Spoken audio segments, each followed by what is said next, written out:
But we're very short for time, so I'm just going to get started. Yep, okay, we're working. So thank you guys all for coming. There might be students coming in during the presentation, but we have this room for exactly 1 hour, and we have 6 faculty that are going to present. And I'm also going to talk briefly about our short-term exchange opportunities. So I'm gonna get started.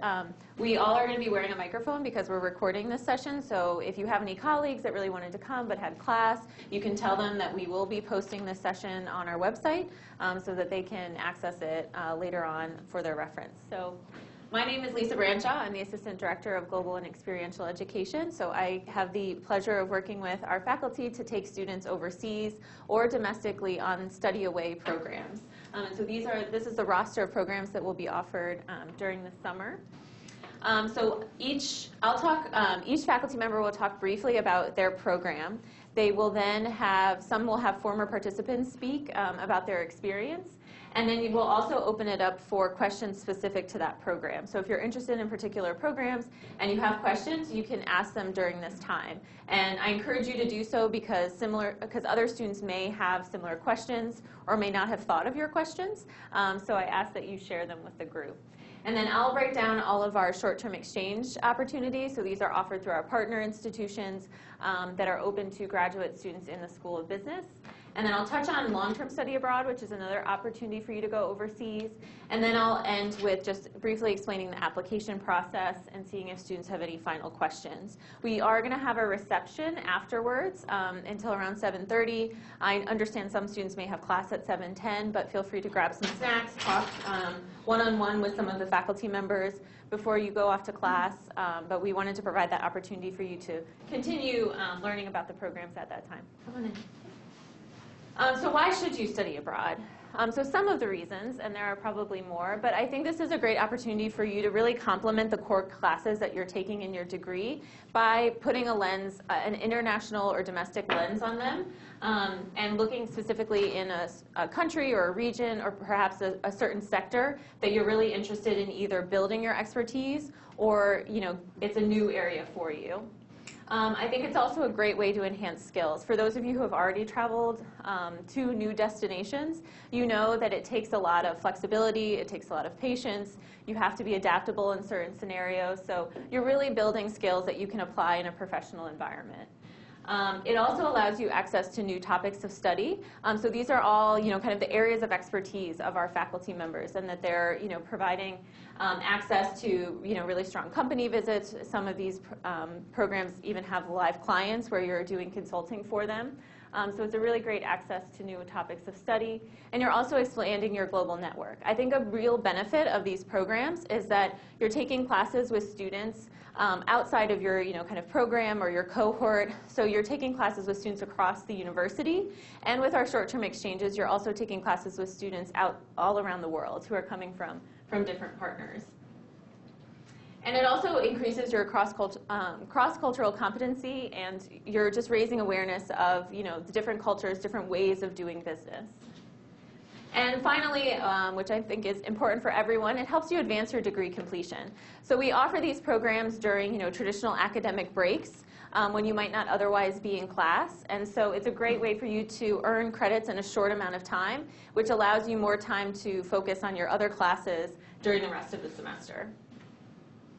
So how are the STAPs selected? So I'll talk briefly about, they fall into really 2 camps. So we have our faculty-led programs. It's a competitive proposal process. So we have faculty proposing programs twice a year for our winter, spring, and summer programs.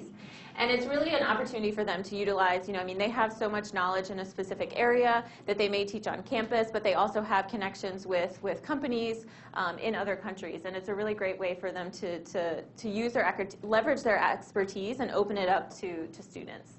And then we also try to find within, the faculty proposals that we receive, diversity in terms of topics and destinations. And then for the partner-led programs, these are short-term exchanges that we have partnerships with 20 business schools around the world. And so each of them may offer these short-term programs and open them up to their partner institutions for our students to participate in. So these are GW students that are directly enrolling in a partner institution for one class, one or two classes, and they're taking those classes with students at the home institution or students who are from other partner schools. So it's a really diverse student body, and we help you with the application and the nomination, but the actual program is being run by a partner. And the thing I want to mention is that there is varying program capacity. So the important thing to note is that there are going to be limited spaces available on some of the programs, so just keep that in mind, because I'll include that in the slide. You can see some of them have specific limitations in terms of how many students can participate. So with that, I will hand it over to our first faculty member, which is Dr. Robert Weiner from the International Business Department.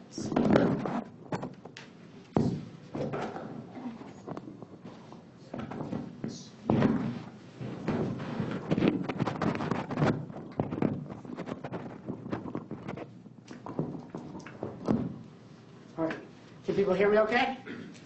All right, thank you for coming. I only have 5 minutes, and you'll let me know when I have 1 minute left, please? Sure. Okay. So in 5 minutes, just to tell you briefly, this is the longest running GWSB study abroad program, and probably among the longest running in the whole university. We've been going to London since 2001. It's the only program that is cross-listed with other schools, and that's important because this is a program on public-private partnerships and privatization. And so we mix business school students with students studying international affairs in the Elliott School and public policy and public administration in the Trachtenberg School, and every now and then we have somebody, the odd student from the School of Political Management. By mixing students, we can get a broader perspective on the issue of the public-private interface. The reason we go to London is two. First is there's been more movement back and forth between the public and private sector in the UK than in any other country. The UK is far ahead of the US in experimenting with privatization in different fields. So for example, things that you think are state monopolies in the United States and our best known state monopolies are Amtrak, our passenger rail service, and the post office. In the UK, both passenger rail and the post office are in the private sector. And we ask the kind of question, why are some industries in the private sector in some countries in the public sector in others? And does it make a difference? Does it make any difference that the metro buses that have been sort of running the last few days are in the public sector, and yet the Georgetown Circulator is actually in the private sector? The Georgetown Circulator is a private bus company. Whether they've been out there shoveling snow harder so they could get fares harder than metro bus, I don't know. That would be a good empirical investigation. So our program looks at public-private partnerships and privatization, and what we do is we spend a week in London, but we also spend 10 weeks on campus. So this is a good way to get credit in the short term, but you also have to marry it to a commitment to spend the whole 10-week summer semester, one evening a week. It's designed for people who are doing an internship or working during the business day and can come just as you come in the evening for one evening a week during the 10-week term, and who can get a week off from their job. And we typically go right around U.S. Independence Day. U.S. Independence Day, for those of you who don't know, is the 4th of July. And we usually go in the week right around the 4th of July, because that tends to be a slow week. In Washington, most of the people can get the week off. And so when we go, we are in central London. Central London is one of the most expensive places on earth, and it doesn't offer some of the hiking and backpacking and desert and beach amenities that you'll be hearing about in the other program, but what it does offer is one of the centers of culture and government and finance and business in the world. And we'll be going and talking to people in the private sector, the government, NGOs, and about their experience with public-private partnerships. And then we'll actually go out of London to Cambridge University, one of the oldest universities in the world, to hear a talk from a Cambridge University professor. And we've always gone to British military bases, because the defense sector is one of the sectors that Washington specializes in, and that's one of the sectors in which the private sector and the public sector have the most interesting interaction. So we always go to a British military base to hear about the role of the private sector in MOD, and MOD is the equivalent of DOD in the United States. We spend 1 week in London, and then we come back and we continue our class. And so the advantage of this kind of course is not just that you go to Egypt, take pictures of the pyramid, come back and put them in your Shutterfly or whatever the electronic equivalent is. We try to learn from our experience abroad in terms of applying things in the United States. That could be about whether the U.S. Post office or Amtrak would run better under privatization. It could be things like healthcare. In the US, healthcare is mostly in the private sector. In the UK, healthcare is all in the public sector. And the National Health Service is one of the largest employers in the world. Does it make a difference if your doctor is a bureaucrat? Some Republican candidates running for president last round said Obamacare is like socialism. That's what you have in the UK. That's why people live shorter in the UK. In fact, people live longer in the UK. And one of the questions is, well, it's because they have the National Health Service. So we'll go and have talked to an Elliott School grad who is on the board of one of the trusts in the National Health Service. So we pack a lot into a week. But the idea is if people are working, can get a week off. And then in addition, in the evenings, we have time for what we loosely call cultural activities, because we don't want Lisa to hear about any consumption of alcohol that's related to GW. I think I'll stop there. Great. Does anyone have any questions Yeah. for Professor Weiner specific to this course? Yes, So you please. said there's a class before the overseas data, and then we come back. There's a second summer semester. There's another class. That's right. So the way that GW structures its summer semester, either there's 2 6-week semesters and 1 10-week semester that covers them both. And courses either meet 2 evenings a week for 6 weeks, or they meet 1 evening a week for 10 weeks. We meet 1 evening a week for 10 weeks, and we typically go to London the 6th or 7th week. And so we're going to be meeting actually on Thursday evening because there are the fewest conflicts. Most of the classes are Monday, Wednesday. And so we'll meet from late May until late June on every Thursday night. Then we'll go for a week, and then we'll come back and meet again in the same time period. Any other questions? All right, thank you very much.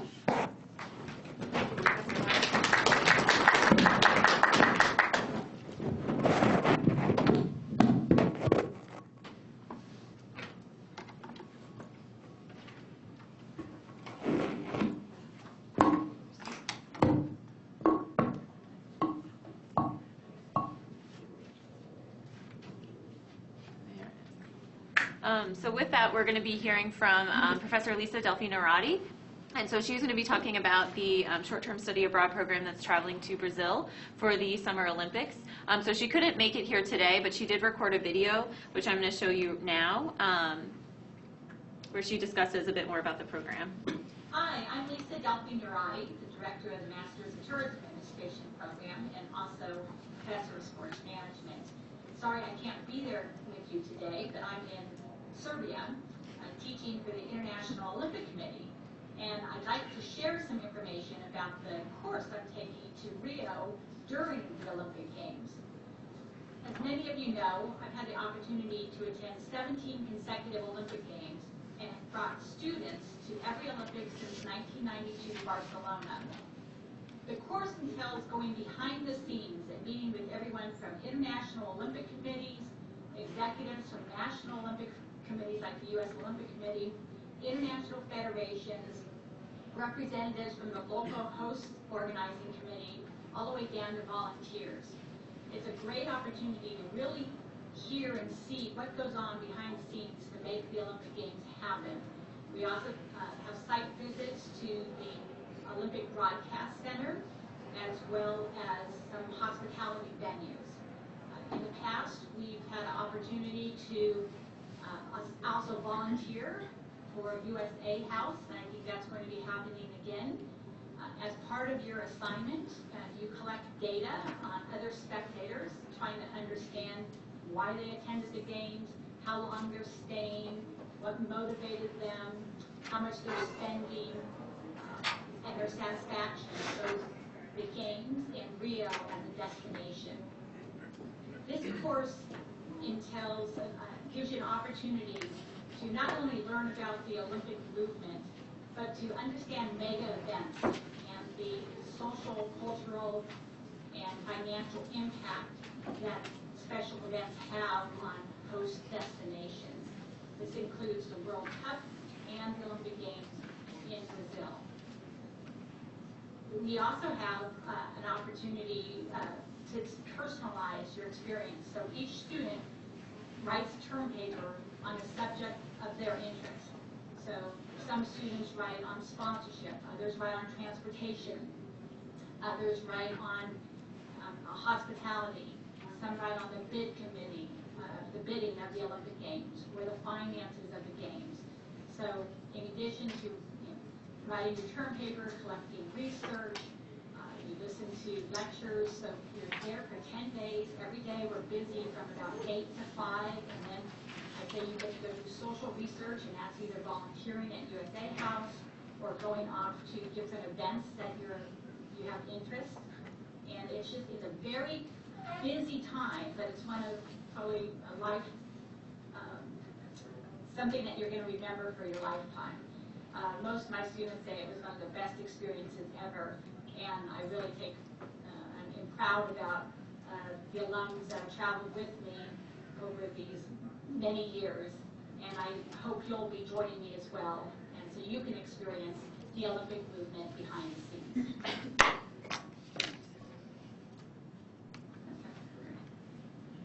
Hi, I'm Lisa Delphi-Nerati, Director of the So just a quick note, like for this course, Professor Nerati has already started reviewing applications, and it is looking to be a very competitive program, as you might imagine. So I would really make note of the prerequisites that she's requesting, and scheduling an interview with her if you don't meet those prerequisites. So this is a course that she's not here physically for this session, but you can certainly reach out to her via email if you have any questions about the program. And just know that there is a limited number of spots available, so she really is going to be looking to make sure that students are have academic professional interest in the topic. So with that, we will move on to the next section, which is Professor Selene Matus, which is going to be presenting on her course to Mexico.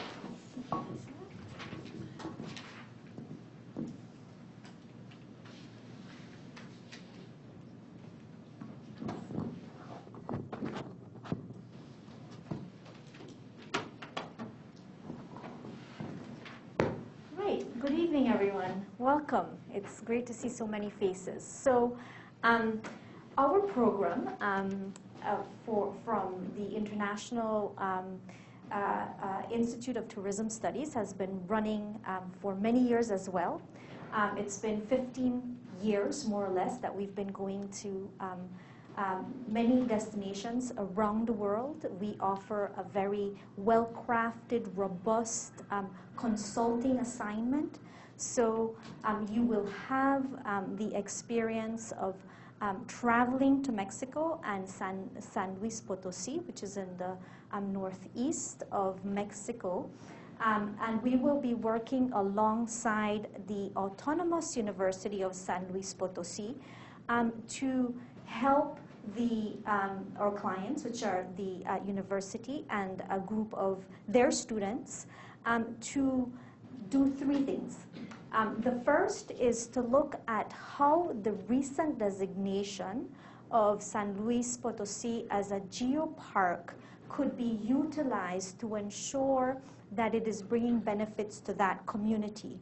So the consulting team will be working in the field to, one, assess whether there are opportunities for developing community-based tourism products that will connect with that community. Secondly, they'll be looking at whether there is the opportunity to explore niche markets such as the scientific, academic, volunteer, as well as educational markets to attract them to come to San Luis Potosí. So you will be developing as well an accompanying communications and marketing plan for that community. And this is all done alongside local university students. It's a very robust program. We work 4 weeks prior to going to Mexico. So there's the opportunity to do really in-depth research here.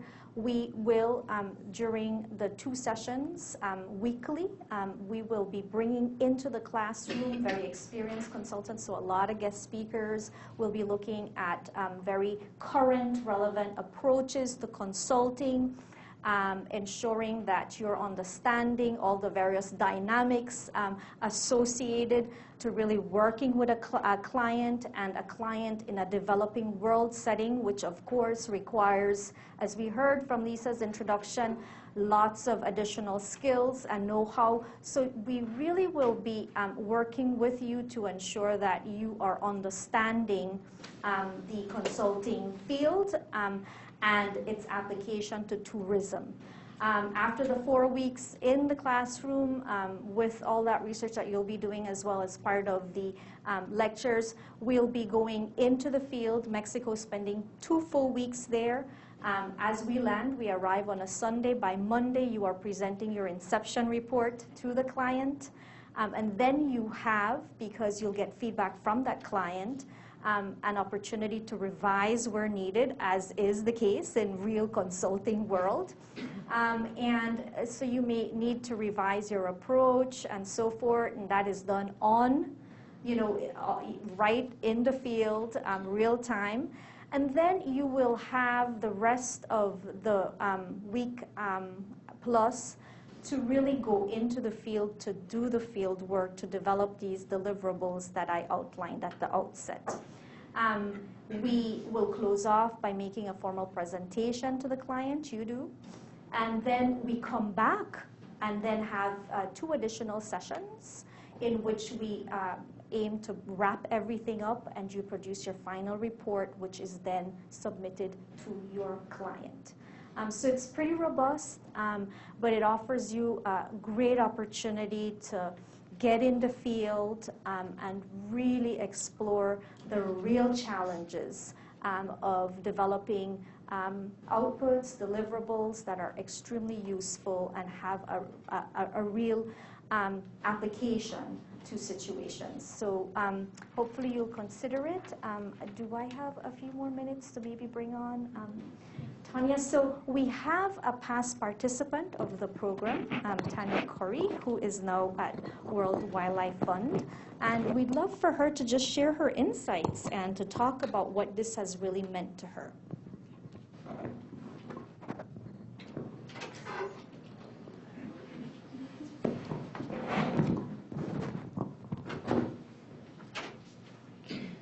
Hello, is this working? So I was a part of the MTA program, graduated in December 2012, and was a part of the consulting practicum in the summer of 2012, where we went to Peru and worked with a client in Cusco within the Sacred Valley area, which is not just the city, but the regional area, and with a local market that was looking to appeal to the tourism industry. And when I was thinking back on the experience, and reflecting a little bit, I realized it was probably one of the best experiences where I was able to really get to know not just a region, but a country as a whole, because as we were doing research leading up to the project, there was just so much more that we wanted to know and learn before actually arriving. So I guess 3 main takeaways that I had from the experience, or that I loved learning and now appreciate learning, were just the learning about the complexities on the ground and working with local partners was so important within the field of development and within consulting. I remember being on the ground, and there were just so many different partners that your mind could just be spinning, and working through what was important and what was not important. I think it taught me a lot about consulting in general and what's important to the client, what actually matters in the end. When you're working within the realm of development and working with local or national governments, our client at the time was a part of the local government, you realize just how complex relationships can be, and it's not a bad thing. It just forces you to dig in more and find out what issues are relevant to your client. And I think one of the things that this program does really well is that they partner with a local university, and they were one of our greatest allies while we were there. So we worked with a set of students from Cusco a local university in Cusco. And they knew the area so much better than we could. They knew all the partners on the ground. I think despite all the research that we could have done leading up to it, actually going to them and working together with them was such a great experience, because now where I work, there are so many local partners that we have. We have so many different international offices, and each with their different working styles, but they know so much more than we would coming from the US. And so learning to trust each other and work together was just an experience that I couldn't have gotten elsewhere. And then I guess I think when we went, we had 15 other students that were in our consulting group, which is a large group and probably larger than any other consulting group, group or work experience team that you might have in real life. But I thought it was, the experience was what you made of it. So your colleagues and peers here are going to be the judge of your work and can be your greatest allies after you graduate in terms of looking for jobs. And the work and effort that you put into the projects speaks a lot about your character and just your general work ethic. And I think that's just a great way to display your interests and your passions, and to either to learn how to lead a project or to learn how to follow the person who's leading the project as well, and to just contribute and create a great product for your client.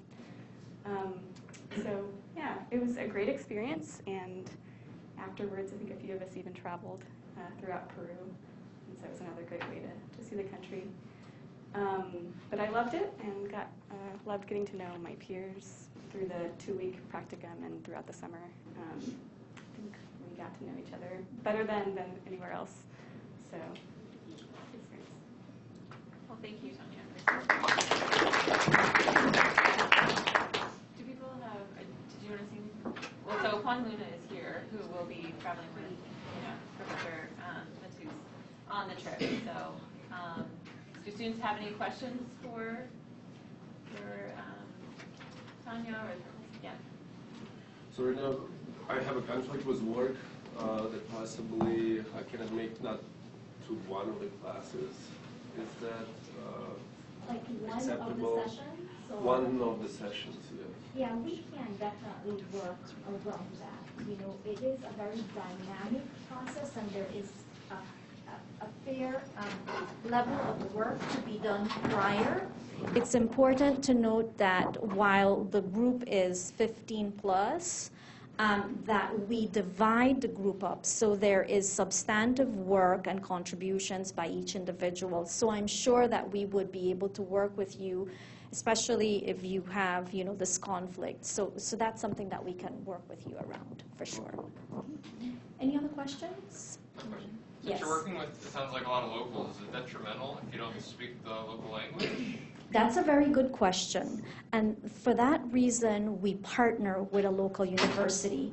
Additionally, as leaders, we have lots of in-depth experience with the country and the co-instructor in this case, which is great because you get 2 instructors for this program, and so you have a lot of attention and coaching that comes along with that.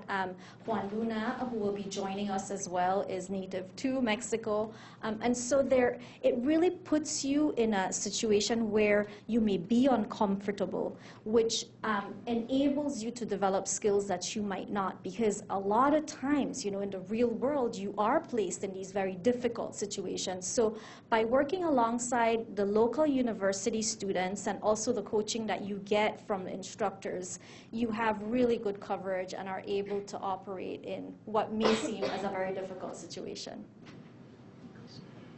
If I could just add on that, when we partner with a local university, what we require from the local students is that they know English, because we've been in many destinations where the language has been an issue. Like, for example, last year we were in Myanmar. And so, of course, none of us speak Burmese, but the local students spoke English. So that facilitated a lot of the work. we have to perform there in the destination. So that's one of the requirements. Any other questions? So all three will be available, as with all of the faculty for questions later on. But for the sake of time, I will hand it over to Professor Anna Helm. We'll talk about her program to Sweden.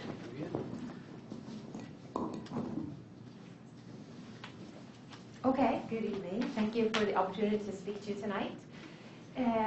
I am proposing that you consider going to Sweden with me in August. I will be taking students there. It's actually a consulting course very similar to this practicum. I have taught several of these courses over the years. Since 2010, I've taught the GMBA CAP to Sweden, working on clean tech and sustainability. Now I've done a parallel course for healthcare MBA students. And this is actually how this course was conceptualized. Can't boast about a very long history. I taught this course for the first time in 2012. And at that time, it was completely conceptualized for the healthcare online MBA program. So the focus of the course is the healthcare industry. And I want to point out to you, and I know you probably are not in the healthcare MBA program. I'm probably not even a single soul in here. I came here tonight because I think it's really an important course for anybody, because really what we're doing is to apply marketing strategy to the healthcare industry. So typically what we do in this course is to work with mid-sized companies in Sweden, and there's a list on the back of the flyer that I've handed out that's also available here, and we help them develop market entry strategies to the US market. So students actually are able to help the clients with all these, the building of strategy and different facets of it. So typically thinking about how to partner in the United States. For the healthcare industry, it's very important to think about the reimbursement structure here and how that's different from Sweden in this case, where we have a universal healthcare system. So it's a lot about comparing industries, about actually working with real clients to help them build strategy for basically expansion internationally. So that's the baseline of what we're doing. So it's a consulting course. What's compelling, I think, is that we go into Sweden. So I don't know if you're familiar with Sweden. It's my home country, and I'm very proud of part of my country, and I, might have a little bit of a rosy outlook on it sometimes, but it definitely is a leader in sustainability, hands down. You can't explore sustainability in any better place like that. So there is actually a component in the course on sustainable healthcare. Sweden is far along in that area. Very heavy into innovation and always tends to be a leader in that as well. In addition, of course, to quality of life issues, in many indices, it's also up there on the list when they measure these kinds of aspects. So it's a very cool country to go to and explore just a very different societal structure that has been a successful model. So I think that's quite compelling. Also, you don't have to ask me the question about language. I know you probably don't speak Swedish. I can help there just as the leaders of the tourism consulting trip. But also, of course, typically Swedes speak English, and it's not very difficult to get around. The other thing that what is really compelling about the course is that it's an online course. So for those of you who worry about availability, or maybe you are off to another destination during part of the summer, the course is taught entirely online.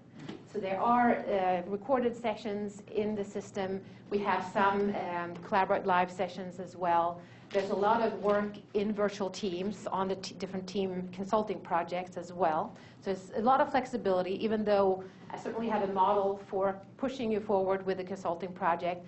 It's definitely one of the goals to be sure that everybody has a very solid grasp of how to drive the whole consulting process. And again, that's a very transferable skill, even though in this case we happen to work in the healthcare industry. So we work online throughout basically the whole second summer session, right, starting in early July. Working together on the project, getting content on Sweden, the societal structure, healthcare industry in Sweden, clusters in Sweden, healthcare system in general, sustainable healthcare. There's usually one topic every week. And then at the end, we kind of cap this off with a trip to Sweden for really just a week. So again, we've tried to cater to students who need to be at work doing internships or actual real work. Both internships are definitely real work, but you have your regular positions, right? So again, it's only 1 week overseas. And that's when we get in with a client. We meet up with them at the very beginning, talk through the interim report that you will have already put together, and then get ideas and input and insights and continue working with the client during the course of that week. Much of the week is also spent on different site visits. So we go visit different organizations, trade organizations, companies. We've usually gone to visit with the Swedish Parliament, the Swedish Institute that is in charge of Brand Sweden, really managing that whole marketing strategy for the country per se. And then at the very end, and of course there's some social fun interactions as well during this time, at the very end, we then come together and present our findings and our recommendations to the client. So that's really the structure of the course itself. So I think with that, I'm going to actually allow one of my former students and former TA, Eileen Thomas, to say a few words also. I think it's really important to get the student perspective and kind of gauge how students feel about the experience. And I'll be happy to answer questions, I think, after Eileen has presented. I probably don't need that. Yes, you do. Oh, I do? Sorry. Oh, sorry. It's okay. You can just hold it. Hi, so my name is Eileen Thomas, and like Dr. Holmes said, I am one of her former students. I actually went on the first trip that she had in 2012, and it was a lot of fun. One of the things that I wanted to just add to what Professor Holmes said is that in addition to learning, in addition to putting into practice the different theories and concepts that you've learned in the course, you learn business strategy when you go to, as you're working throughout the summer and when you go to Sweden to consult with a client. So you learn business strategy, you're learning marketing, and also you have to learn the different government regulations, because there are a lot of government regulations and they're very different here than they are in the EU or in Sweden. So that's one of the things that you need to learn. So it's really comprehensive in that sense. You're also working in what I call like real time. So you're working one-on-one with the client, you and your group, you and your team members, you're working with the client and changing things as they, present different ideas, or if they decide to go in a different direction, you're just incorporating things as you go along. But at the end, like Professor Holmes said, when you present to the client, there have been a number of occasions when the client has actually adopted the strategy that the students presented, and it was really rewarding in that sense. In addition to the different site visits, there's lots of cultural activities involved. So you're not just over there working, the entire time. Professor Helm, it's mostly the entire time, but Professor Helm has also integrated like different cultural activities. So on a daily basis, you might just take a walk. Everybody in Sweden says, yeah, it's just a 15-minute walk, and you could end up on the other side of Stockholm, like 45 minutes away. But anyway, so you just get to do different activities, and it's really fun working with your team members, meeting them in person for the first time when you get to Sweden, and then working with them to, solidify the strategy that you're going to present to the client. So, and for me, it was extra rewarding because at the end of our trip, I told her I wanted to be her TA, so I got to come back and take that course and actually work for her as a TA for 2 years. So it actually just helped me learn the information a lot more. But yeah, it was good. Yeah. And I was going to say, too, because this is a course in marketing, and some of you might not have a lot of background in marketing, I'm not sure. I do teach another online course in the summer as well. It's IBA 6201, which is international marketing. And again, that's a great precursor to doing something like this, because then again, you get all the concepts, all the theories, and then you apply them in a course like this where you do a consulting project. So just want to put that out there, just in case anybody's interested. Happy to take questions if you have any. And I realize you maybe not in the, necessarily in the healthcare program, healthcare industry in general, but still, if you're interested, any questions? Yes. I just want to talk about, so you have the course online before you take a trip to Sweden. So can you talk about the time commitment, like maybe on a weekly basis, like leading up to the trip, how that might work? Mm-hmm. Yeah, and I always underestimate that. That's one of my big flaws, and Eileen would probably agree. I would say maybe on a weekly basis, 2 to 3 hours maybe with materials, reading, videos, working on discussion boards, things like that, and still a few more hours on doing research, would you say? Yeah, I would say we probably spend a solid 10 hours a week. Because it was pretty intensive. Yeah, and you have to keep in mind this is a 4.5 credit course over really 6 hours, and then a little travel segment at the end. So we have to be able to cover all the bases. So That's probably it. But it fluctuates a little bit, and the first week is fairly light, I would say, getting to know each other and getting to know the materials, and then it really intensifies as we get ready to go, because we have that commitment to the client on the very first day when we touch ground on that Monday. We're going to be working with them. That day is basically designated to work with the client. We have some fun activities, lunch with the client, and then we go into meetings. So I've had students in the past, teams who have met, I don't even want to say that, but they met for 11 hours from lunch all through the night. I mean, really getting in with a client and doing social stuff as well, right? So it feels like a real consulting experience.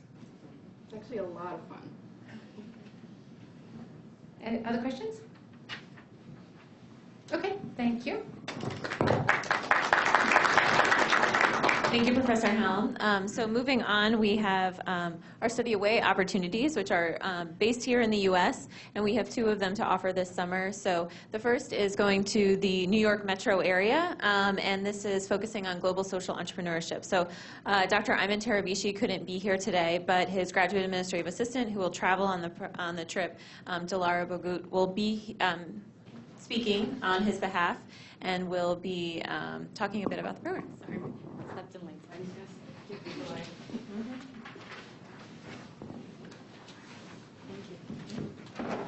Hi everyone. So as mentioned, I'm Dilara Bogut, and I'm here on behalf of Dr. Tarabishi. I'm his TA, and at the same time I work with him at the International Council for Small Business. What's unique about this program is that although it's the first year that we're offering it, it's the 61st annual ICSB World Conference. And what the ICSB does, as what you may know, is it's the world's largest and oldest small and medium-sized enterprise development organization. So every year there's a conference that's held around the world. This year it's in New York/New Jersey. And so we wanted to take you guys with us. So what's unique about this is that apart from the actual conference itself, there's also this pre-conference component, which is what we call the ICSB Academy. And this is where you guys will come in. It's a week-long program that we're going to be involved in New York. And well, it's hosted in Stevens Institute of Technology, which is in Hoboken, New Jersey. And this applies to people who are interested in social entrepreneurship, and specifically for those who would like to, for instance, maybe learn how to start a new business. So this ICSB Academy, which is a pre-conference event to the week, will teach you how to start a new business. So it's the lean startup model. It's been partnered with over 12, so there's faculty teaching from 12 different countries. So you're interacting with students that are not just from one university, but from many from around the world, taught by, again, like 22 different professors from around the world. And you're going to learn how to start a new business. So that's part of the experience during that week that you're going to be in New York. The rest is going to be actually interacting with other participants of this conference around the topic of social entrepreneurship. So as you may know, last year, or late last year, the new set of SDG goals, the Sustainable Development Goals, were released, and this is a very important initiative because it's what the member countries, including, for instance, the U.S., will have to follow for the next 15 years. And it's a very important topic, and this is what the ICSB World Conference will touch upon. So that's just what that week is like. As one student to the other students, I could, and as a former student of Dr. Tarabishi for one of his classes, he's by far one of the most enthusiastic professors I've ever met. I took a social entrepreneurship class, and it was, he's offering it again this, for the spring semester, the spring break semester. He's very, very knowledgeable about the topic of social entrepreneurship. And most of his classes, as will this one be, there's a total of 7 webinars. One of them is before the meeting takes place, which is that week-long, in the week of June 10th through the 18th in New York. And then followed by the conference, you will have just 6 more webinars after that. The exact syllabus is, I will tell you soon, I also don't know. But so it's very easy to, it's not as time commitment-wise, like it's 3 credits. For those similar to the class before, having it online is easy if you're also a part-time student, as I am, working full-time.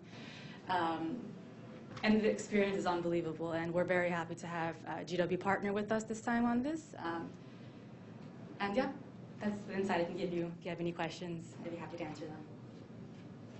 Any questions about this program? Dilara will be with us after the session. So with that, I'll hand it over to Professor Stuart Levy, who will give the final presentation for his course, Going to California, talking about the sharing economy. Thank you. How y'all doing? Am I the one stopping you between the desserts and the open bar? I'm kidding, not an open bar. All right, well, good evening. Great to see everyone. I just got back in from Florida, and I thought I was going to escape all that crazy weather that we had over the weekend. I was here over the weekend. We had a tornado go within a half a mile from, I was visiting my folks from their place. It was kind of crazy stuff. So anyhow, I made it back here, and great to see everyone. I wanted to share a little bit about the course that we are offering in August, so in the latter part of the summer, our journey through the sharing economy. This course I'm particularly excited about because we're not only utilizing a methodology that we have, or building upon a methodology that we've used for a number of courses, most recently in Costa Rica over winter break, the Bahamas last year when we evaluated a festival, in Disney last May, in which we evaluated the technology in Disney World in Florida.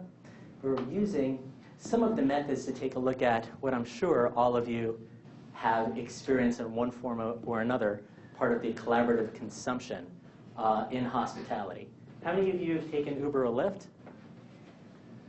All right. How many have stayed at Airbnb or couch surfing? All right. How many of you have eaten in someone's home as part of a home-hosted meal like Feastly or Eat With? That's also a growing part of the economy. So when we're talking about peer-to-peer economy and sharing economy, it is causing a ton of disruption and innovation within hospitality. And hotels, restaurants, obviously taxis are all very concerned about this, but it makes it a particularly interesting area for us to study. The great thing about it is we're going to be taking a look at it from a number of different perspectives. From the societal, business and society, the political perspective, even from the sustainability perspective as well. And that we will have several online sessions before we actually head out to California. Like many of my colleagues, this is also a consulting experience. I tend to say it's a little bit more of a quasi-consulting experience in that we do work for the companies. We collect a lot of information looking at the user experience, and then we present to companies using our own methodology. The good part of that is that we're not necessarily counting upon getting a ton of data from those companies, but it is a lot of added value for those companies in terms of the presentation and the papers that we deliver at the end of the day. So basically excited about building upon that process. We'll also be taking a look at the user experience. Obviously, a lot of these startup companies and established companies are in the Bay Area, and we'll be visiting some of those as well, but looking at kind of the UX, user experience, digital experience, as well as the in-person experience. So with this particular course, you will be in teams and will create your own itinerary. So we will not be staying in traditional hotels, we'll not be eating at traditional restaurants. We'll be using all of those companies which are composed of the sharing economy, and we'll be benchmarking those and be able to deliver a presentation to the companies that attend, looking at the relative effectiveness and a lot of the really nuts and bolts of the experience from company to company. So again, something that's a little bit new, but the good thing is we're building off of a lot of other courses which we've been doing in terms of examining and analyzing the user experience. So happy to take any questions that you have, and also we'll all be outside having some dessert with you all. Just out of curiosity, can you name some of the companies that we'd be gathering data for? So I would certainly the bigger ones. There's no reason that we wouldn't be taking a look at the established companies, the Airbnb, HomeAway, Uber, Lyft, Feastly, Eat With. Those are some of the big companies in each of those areas of dining, lodging, and transport. I'm working with some of those companies to set up field visits. Some of those companies will attend the presentation. I can't promise at this point until we kind of confirm this course going, exactly who's going to be attending and who will be able to visit. But there will be a representative sampling of each of these different areas in the hospitality area between the lodging, dining, and transport. Yes? When you talk about data gathering, is it something based on our own experience, or is it something that we go out in the field and, I don't know, survey people and talk to people, or is it just, again, like based on going to a dinner to somebody's place or taking an Uber? So it's very experiential. So the first part of the course, we're going to be studying from a multi-disciplinary perspective, so we really understand the industry. And then when we go, it'll be very experiential, and there's a number of methods that we will be using. Everything from evaluating the user experience, or the online experience, to actually eating at these places, and we're going to be evaluating the various standards or the different components of the experience from one company to the next. So we have a method that we've employed in other courses. It's similar to, it's participant observation. It's also social media monitoring. So we're going to be looking at what other consumers are saying online and evaluate the keywords of what they are saying. And then we'll also be doing some interviewing as well.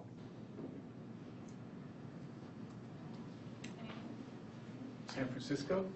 Bay Area. Bay Area. Yes. And again, I'll be working with each team in terms of putting together an itinerary that makes sense. Obviously, some of the lodging might be a little less expensive in Oakland across the bay, so I don't want to necessarily limit it to, downtown San Francisco, but the Bay Area. Which will also be good, probably to stay in different areas, because we'll take transport, which is going to be part of the evaluation as well, from one place to another. All right, looking forward to talking with you more about it. Thanks so much for your attention, and we'll see you outside.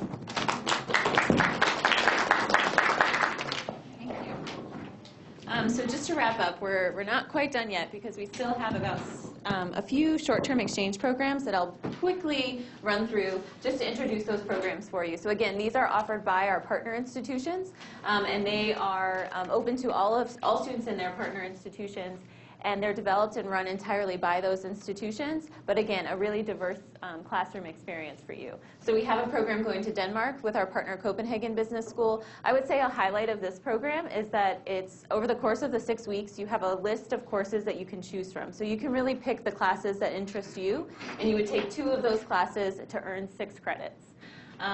We also have students going to France, which is looking at Europeans in a global perspective. This is through EDEC Business School. We actually have an alum of the program who did it over the summer, so if you have questions, you can feel free to ask him as well. But I would say a really unique part of this program is that it's offered in their 2 different campuses. So you have the option of going for just 2 weeks at either their Lille campus in the north of France or their Nice campus in southern France. Or you could combine the opportunities and attend for 4 weeks and earn 6 credits. So it is flexible in terms of, and they really are looking at Europeans in a global perspective, but each module really kind of hones in on a particular area. We also have another partner just outside of Paris, ESSEC Business School, and they offer what's called the Global Manager in Europe. So that's where you are visiting companies and hearing from their faculty, and it's a really small cohort. So it's about 35 students, and so we only have 1 or 2 spots available because, again, they're accepting 30 students from other partner institutions. So keep that in mind if you're interested in this program. It's pretty competitive. And that's 3 credits for a 3-week opportunity. We have a new program, which I'm excited about, which is through our partner Grenoble. We have a lot of French partners, and they all like to offer summer programs. But this one particularly is looking at innovation, design thinking, and entrepreneurship. So it's an executive education program, so you're actually taking classes with executive MBA students, other MBA students, and people who are doing kind of professional development training through their companies. So you can opt to do any one of those 3 weeks for 2 credits each, or you could do the entire 3 weeks for 6 credits. We also have a partner in Germany that's offering a program on successful leadership in Europe. Again, it's combining site visits with lectures from their faculty. It's a 3-week program and it's for 3 credits. We have a trip to Israel through our partnership with Tel Aviv University. So this is looking at innovation and entrepreneurship, specifically the Israeli model, because as you know, Israel is really kind of known as the startup nation. And so they're pairing company visits with lectures from their faculty who have either started their own companies or have experience kind of working in the tech industry. And so that program is offered during May for 2 weeks, and students earn 3 credits. So it's offered in the early part of the summer semester for you. And then our partner, ASEC Business School, actually has a campus in Singapore. So this is a new program that we just launched fairly recently, where they're allowing students from partner institutions to enroll in classes with ASEC business students who are there for their summer semester. So you'd be joining for the first half of their summer semester, and you would have the option to take to earn 6 credits. And the 2 classes are either the Global Manager in Asia, so looking at kind of through Singapore, looking at the market of Asia and what it's like to be a global manager in that market, or you can choose their corporate finance track. So with either track, you're earning 6 credits, and you're there for 5 weeks. You also have the opportunity to do a long-term study abroad. I won't go too much into detail, but you know that you aren't restricted by just these short-term opportunities. You can go for either half a semester or a full semester. I'm happy to give you more information about that.